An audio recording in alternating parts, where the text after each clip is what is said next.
Captain Yunde stood by the big glass window on the space station and watched the alien ships move in perfect lines across the stars. The ships looked like metal birds dancing in space with their silver hulls shining under the distant suns. He had seen many things in his 30 years, but this gathering of the Galactic Council still made him feel small. The year was 2387, and the galaxy had not seen real war for 43 years.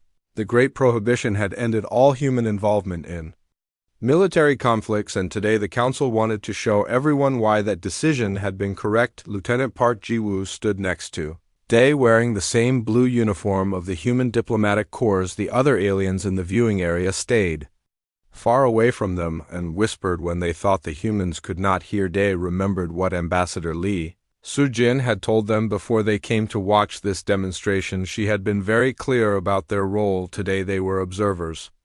Only the Treaty of Restricted Engagement said humans could not participate in any military action, and breaking that rule would bring terrible consequences for their entire species. Down in space, the demonstration was about to begin. The Valerian Empire had brought 12 of their finest warships to face the Thoric Confederacy in a dispute over mining rights. Both sides had been arguing about the Kepler 442 system for months, and today they would settle it the civilized way. The Valerian ships moved forward in a neat triangle formation, their weapons charged with bright blue energy that painted pretty patterns against the dark of space. The Thoric vessels responded by arranging themselves in a defensive circle and activating their own weapon systems, which glowed with soft green light. What happened next made Day shake his head in disbelief.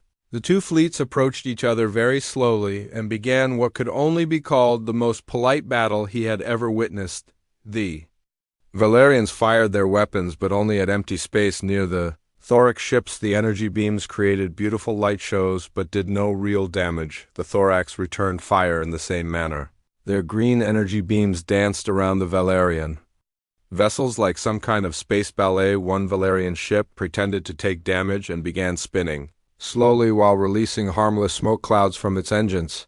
The crew was probably having tea while they waited for their turn to surrender with honor. After 3 hours of this careful performance, one Thoric ship finally allowed itself to be disabled.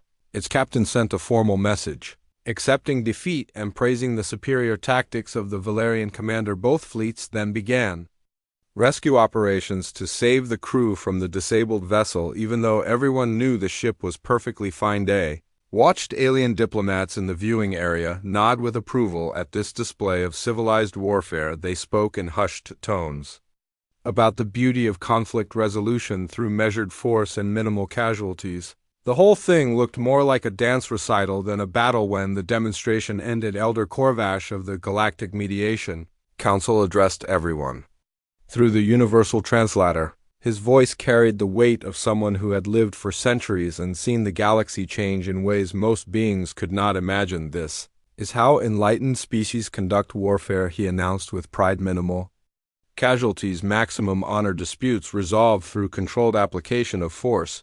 We have evolved beyond the savagery that once plagued our galaxy. The alien delegates applauded politely, but they noticed something important the Elder had not mentioned.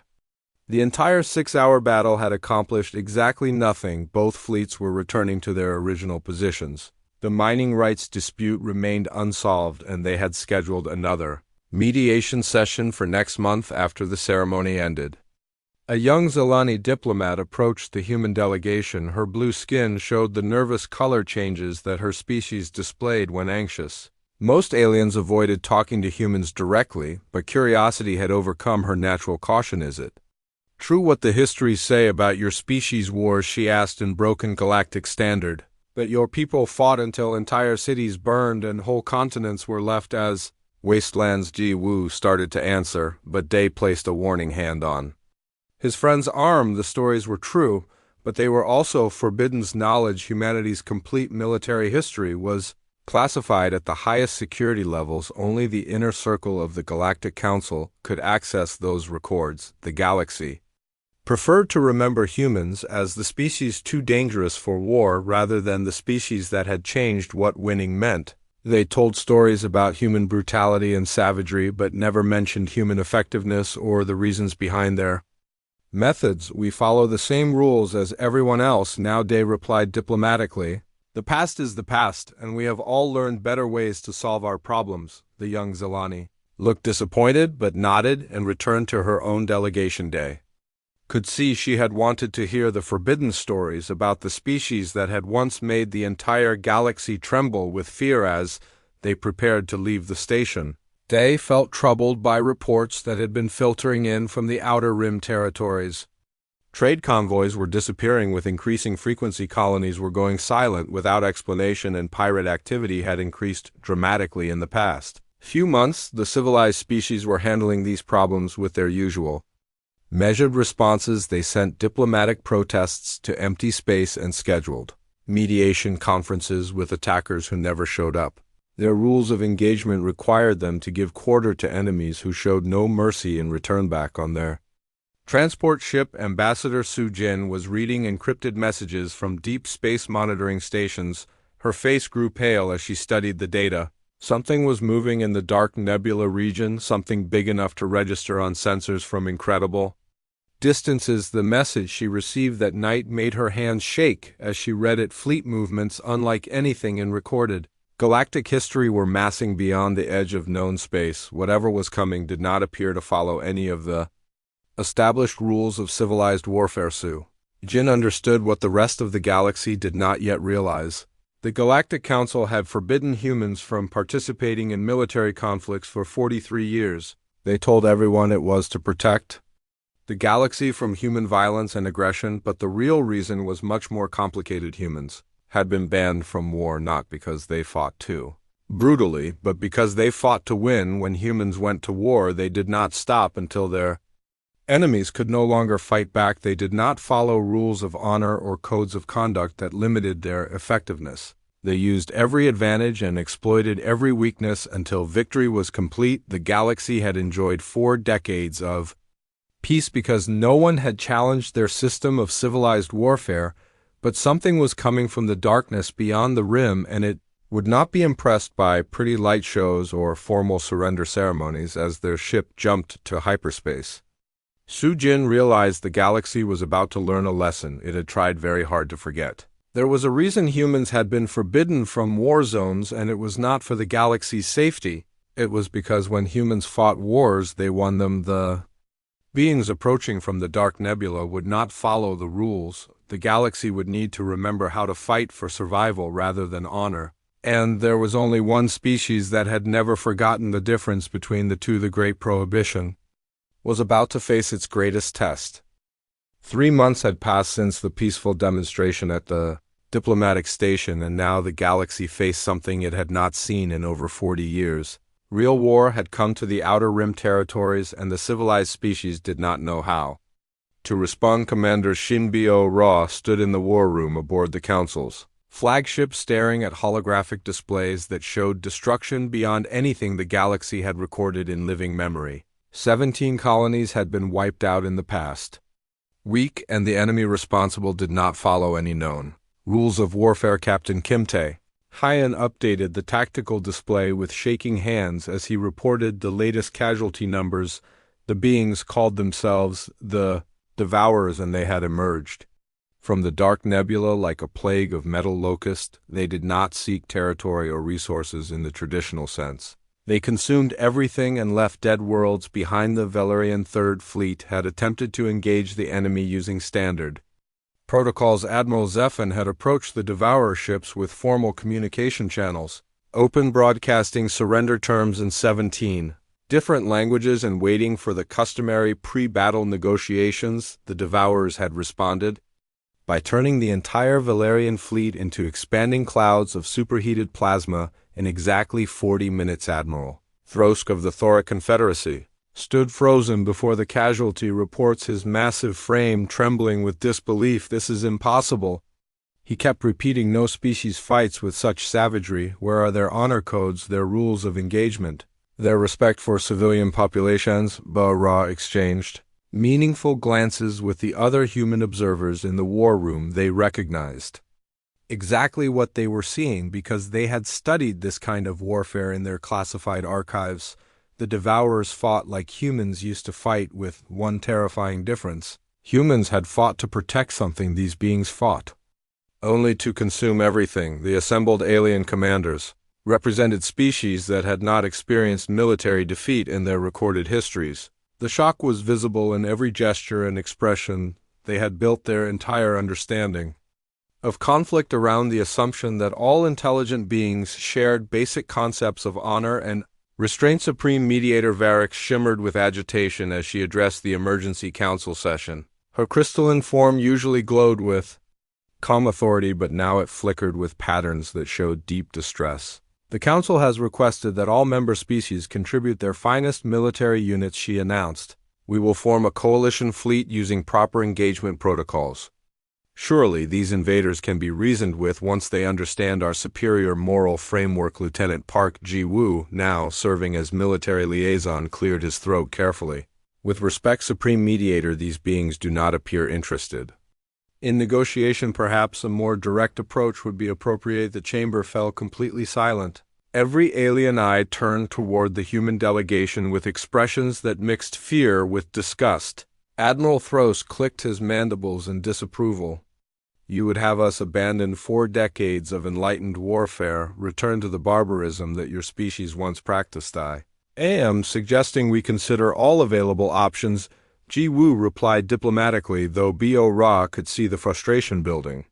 Behind his calm exterior, they all could see what was coming. The galaxy's forces would engage the Devourers using ceremonial combat methods, and they would be slaughtered. The first major engagement occurred at the Proxima defense line, where the combined fleets of 6 different species attempted to stop the Devourer advance. Bo Ra watched the battle feeds from the human observer ship, her hands clenched into fists, as she witnessed the systematic destruction of everything the galaxy considered military excellence. The Allied fleet approached in perfect ceremonial formation, just as they had been trained. Each ship maintained precise distance from its neighbors and broadcast identification signals, according to established protocols. Admiral Kresh of the combined forces opened communication channels and began the traditional pre-battle negotiations. Honored enemies, he transmitted on all frequencies.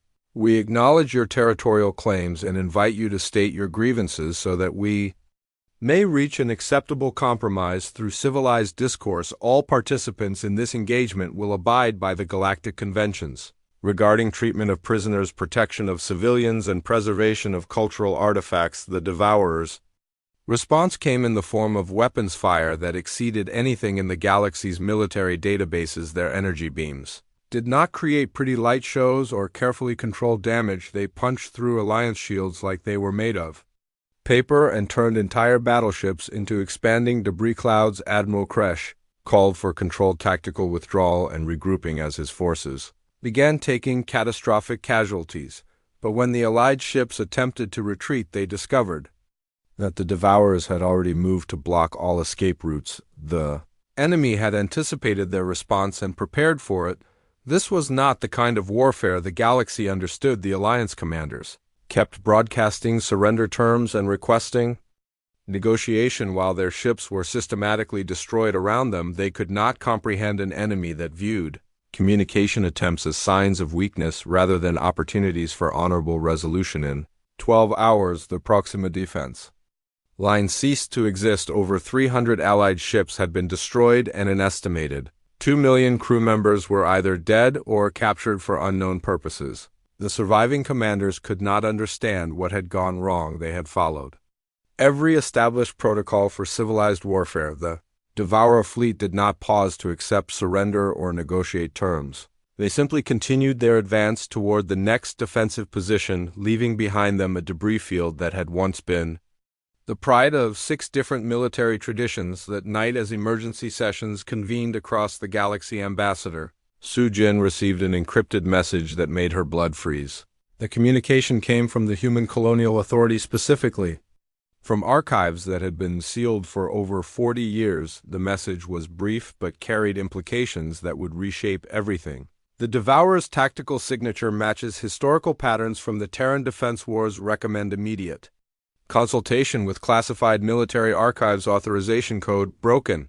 Bo Ra realized that the galaxy was about to confront a truth it had spent 4 decades trying to forget. The Devourers were not just using brutal tactics. They were using human tactics adapted and refined by beings who had no concept of restraint or protection of innocence. The enemy had learned how humans fought, but they had not learned why humans fought. The difference between those two concepts was about to become the most important factor in galactic survival. Admiral Throsk requested another emergency session to discuss increasing defensive measures, but Bill knew it would be pointless. The galaxy could throw every ship and every alliance at the Devourers, and the result would be the same total destruction accomplished with terrifying efficiency somewhere. In the sealed archives beneath New Geneva Station lay the complete record of how humanity had once fought wars not for honor or territory, but for the simple right to continue existing. Those records contained tactical knowledge that the galaxy had deemed too dangerous for civilized beings to possess now. That knowledge might be the only thing standing between galactic civilization and complete extinction. The beings who had been forbidden from warfare for being too effective were about to become the galaxy's only hope for survival. The Devourers were coming, and they fought like humans without human conscience. The galaxy was about to learn why that combination was the most terrifying thing in the universe. The sealed archives beneath New Geneva Station had remained locked for 43 years, and now Ambassador Li Su-jin descended through layers of security that most beings in the galaxy did not even know existed. Admiral Chun Woo-jin walked beside her, carrying the weight of being one of the last survivors from humanity's military campaigns before the Great Prohibition. The Council specifically forbade access to these records, Woo-jin reminded her, as biometric scanners verified their genetic signatures and neural patterns. Even requesting this information violates 12 different treaty provisions.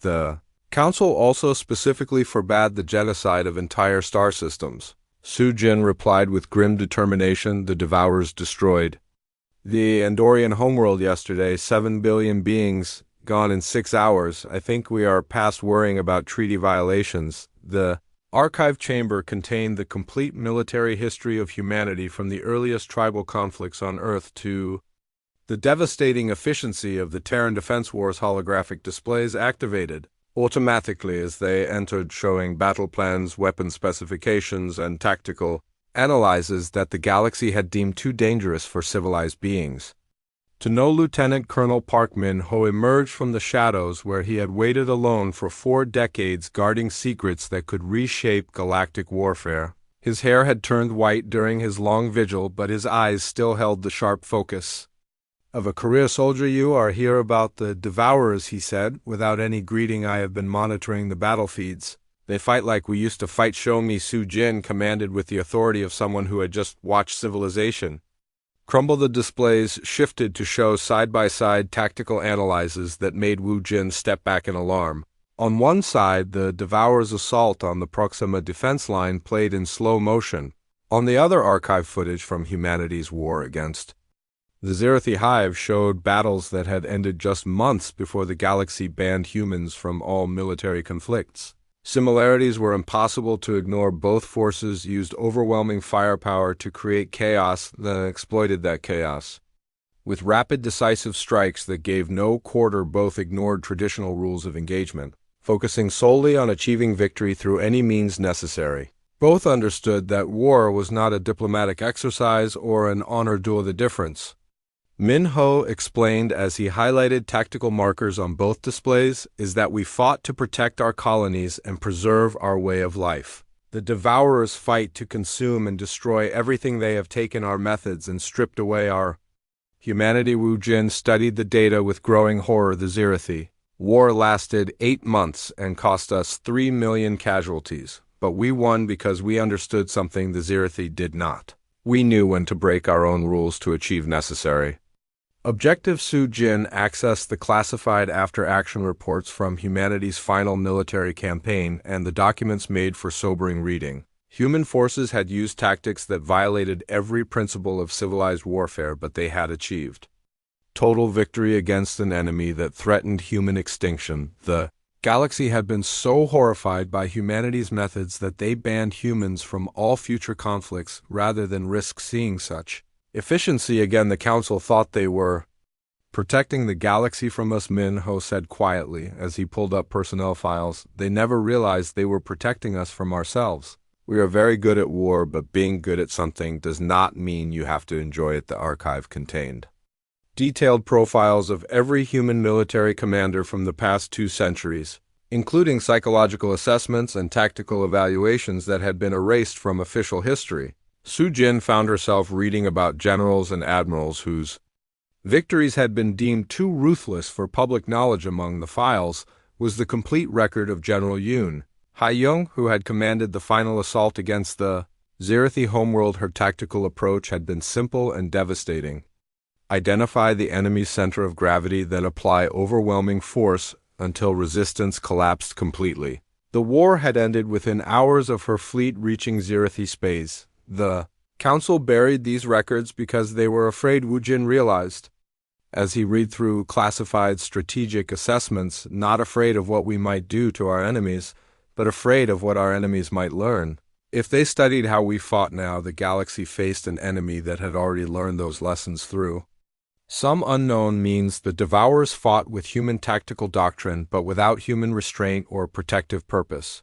They were what humanity might have become if stripped of everything that made them care about preserving life. The archive systems contained terabytes of tactical data covering every aspect of human military science, from small unit tactics to grand strategic planning. The information included psychological warfare techniques, logistical systems, and command structures that had been developed through centuries of conflict. As they prepared to leave the archives, Su Jin made a decision that would violate every treaty humanity had signed in the past 4 decades. She activated her emergency authorization codes and began copying the complete tactical databases onto portable storage devices. "What are you doing?" Min Ho asked, though his tone suggested he already understood what I should have done months ago. She replied as data streams flowed into the storage units. "I'm going to remind the galaxy why they were right to fear us.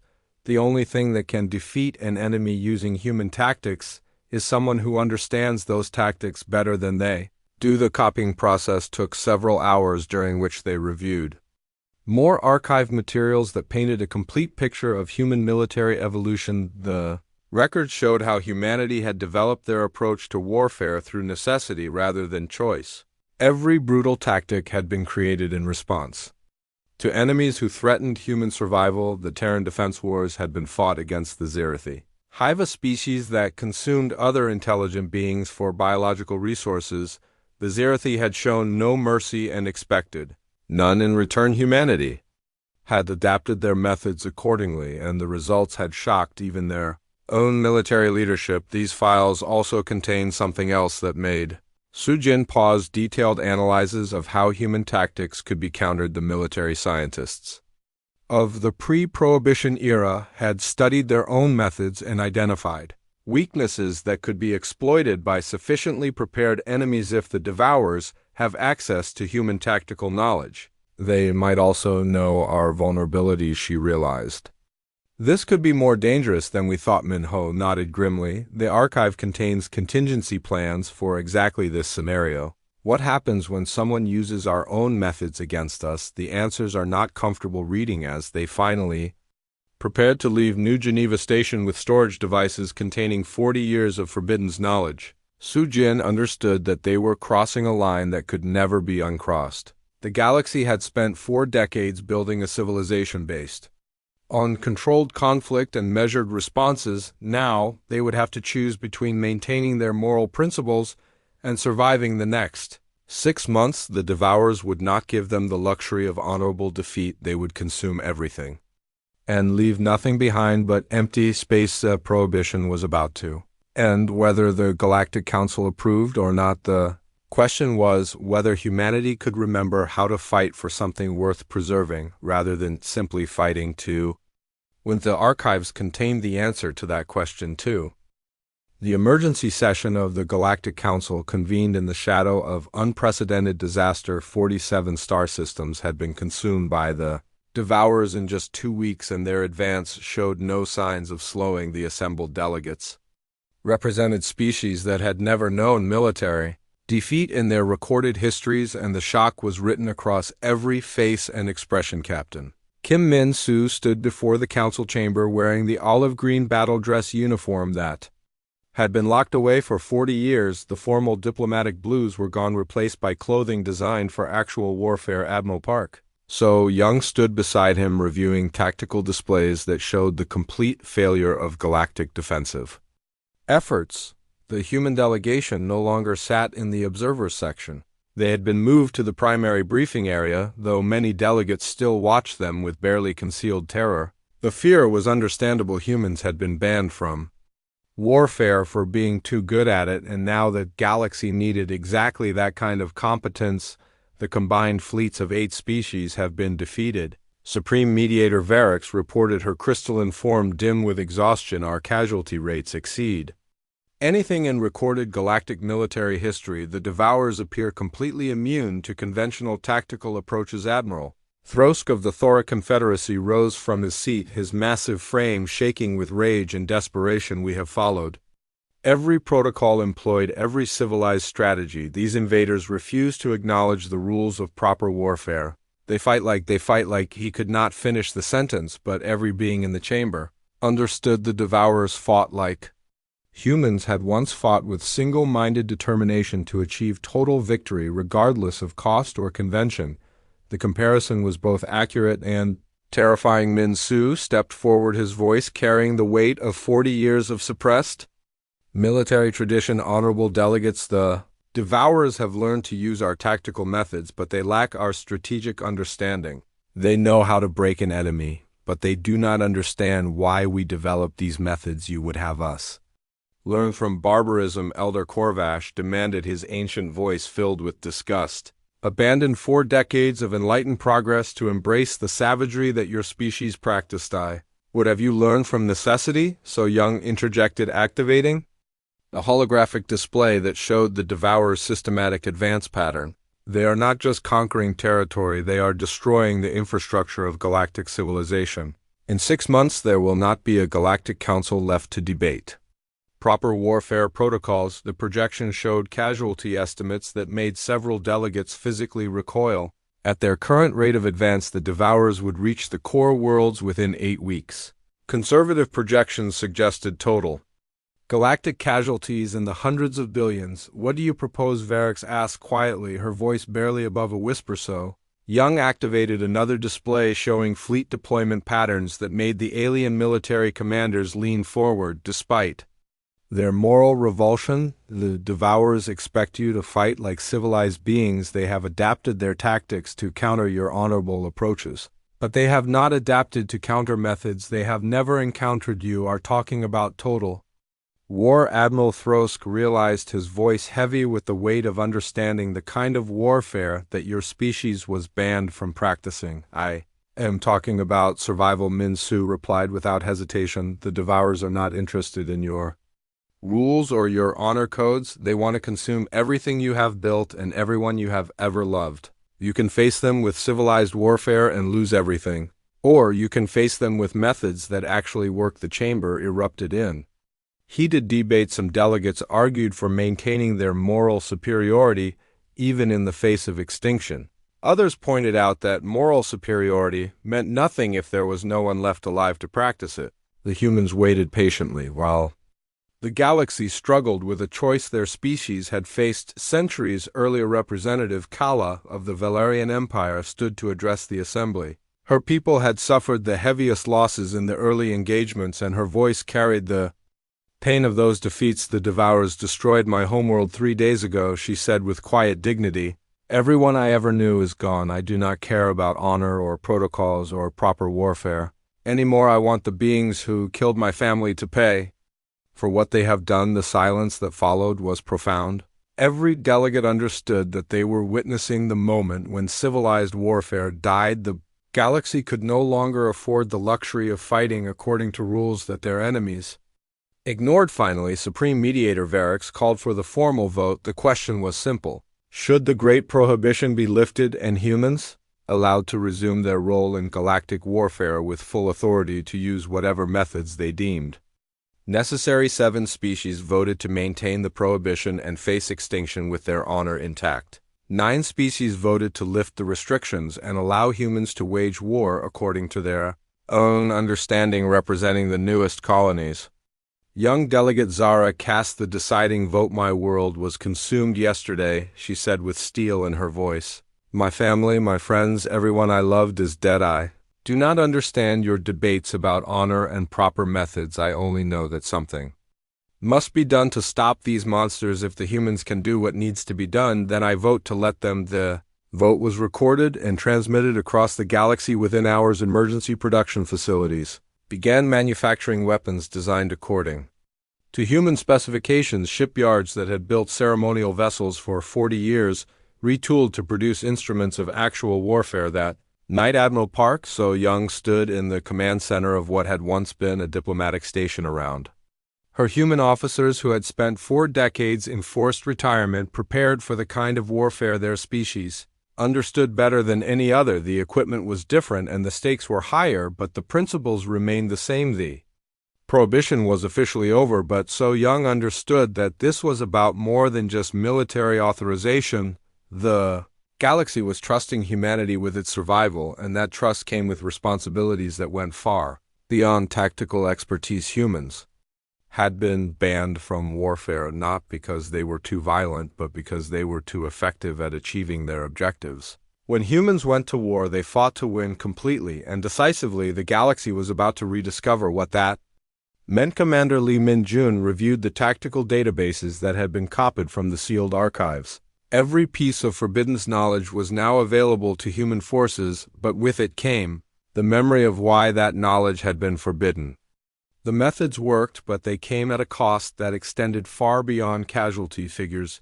The galaxy would survive the devourer threat, but it would not emerge unchanged. The age of civilized warfare was ending, and something harder and more practical was taking its place. Humanity would lead that transformation whether they wanted to or not. The stars themselves seemed to hold their breath as human warships prepared to remind the universe why some species should never be provoked. The Battle of Kepler Station marked the first time in 43 years that humans led a military engagement. Admiral Park So-young commanded a combined fleet of 200 vessels, but the galaxy's attention focused entirely on the 12 human ships at the formation's core. These were not the ceremonial vessels used for diplomatic missions.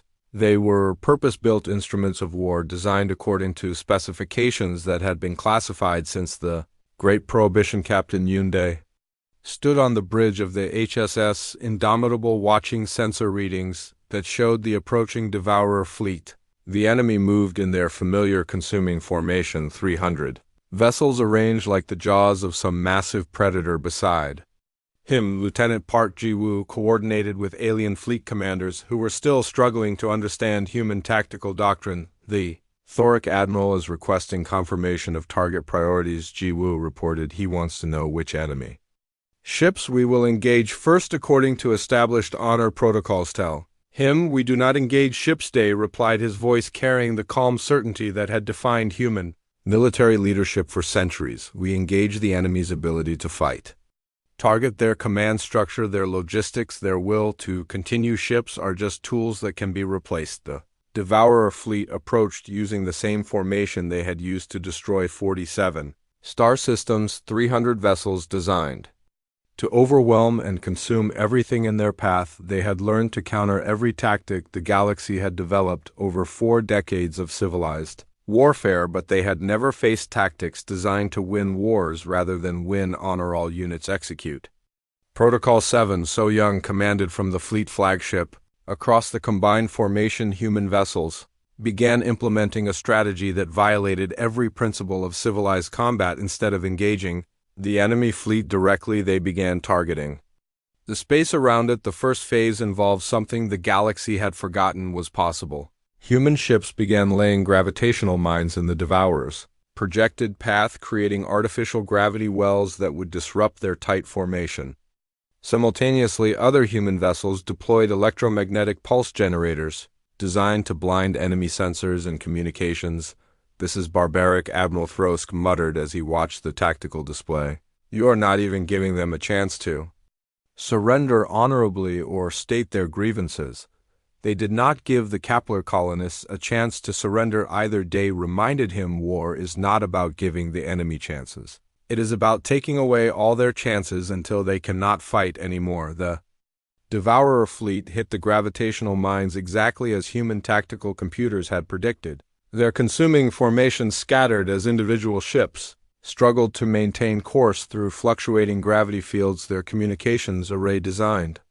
To coordinate the swarm attack became useless as electromagnetic interference blinded their sensor networks. But the real demonstration came when the human fleet began its primary assault.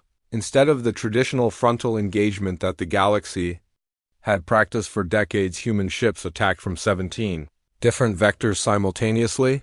They did not seek to destroy enemy vessels in honorable single combat. They systematically dismantled the Devourer fleet's ability to function as a coordinated fighting force. Target their logistic ships first. So Young ordered a fleet without supplies is just expensive debris waiting to happen. Focus fire on their command vessels and communication relays.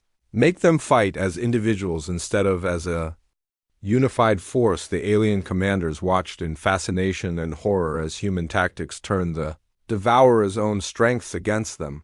The enemy formation that had been designed to overwhelm and consume became a liability when human forces attacked their supply lines and command structure. Ships that had conquered star systems found themselves isolated and vulnerable. Lieutenant Colonel Lee Min-jun, commanding the assault squadron, demonstrated exactly why humans had been banned from warfare. His forces did not just destroy enemy vessels, they captured key ships intact, extracted intelligence about Devourer tactical doctrine, then used that information to predict and counter the enemy's next moves before they could make them. How did you know they would retreat to the asteroid field? Asked Commander Vex of the Valerian fleet, watching as human forces anticipated and intercepted a Devourer withdrawal that had not even begun yet. Because that is what we would do, Min-jun replied simply. When you understand how to fight a war, you understand how your enemy thinks about fighting wars. They are using our methods, so they are predictable to us. The battle lasted 6 hours, but the outcome was decided in the first 20 minutes when human forces systematically crippled the Devourer command structure. The remaining engagement was simply a matter of eliminating isolated enemy units that could no longer coordinate their responses or call for reinforcement. When the last Devourer vessel fell silent, the combined fleet found itself surrounded by debris fields that told the story of two very different approaches to warfare. The alien vessels had engaged in traditional combat, suffering heavy casualties while inflicting minimal damage. The human ships had fought to win, achieving total victory while taking almost no losses themselves. That night, as casualty reports confirmed what the tactical displays had shown, Supreme Mediator Varric sent an encrypted message to the human colonial authority. The message was brief but carried implications that would reshape galactic civilization for generations to come. The prohibition is permanently lifted. We request that humanity resume its full role in galactic defense with complete authority to act as necessary. We no longer remember how to fight wars. We only remember how to lose them with our honor intact, Admiral. So Young stood in her ready room looking out at the stars. That humanity would once again help defend the galaxy had finally learned why they had forbidden humans from Warzones, and it was not for the galaxy's safety. It was because humans understood something that civilized species had forgotten. Sometimes the only way to preserve peace was to be very, very good at war. The galaxy had spent 40 years trying to fight conflicts like diplomatic negotiations. The Devourers had reminded everyone what happened when you faced an enemy that viewed negotiation as weakness. The human victory at Kepler Station had stopped the Devourer advance, but the real transformation was just beginning. The galaxy would have to choose between their comfortable illusions about civilized warfare and the harsh realities of survival against enemies who played by different rules. Humanity had never forgotten those realities, which was exactly why they had been too dangerous to allow near a battlefield. Now they were too necessary to keep away from one. The age of ceremonial combat was ending, and the age of effective warfare was beginning. Whether the galaxy liked it or not, the stars looked different now that humans were free to defend them again. They looked safer.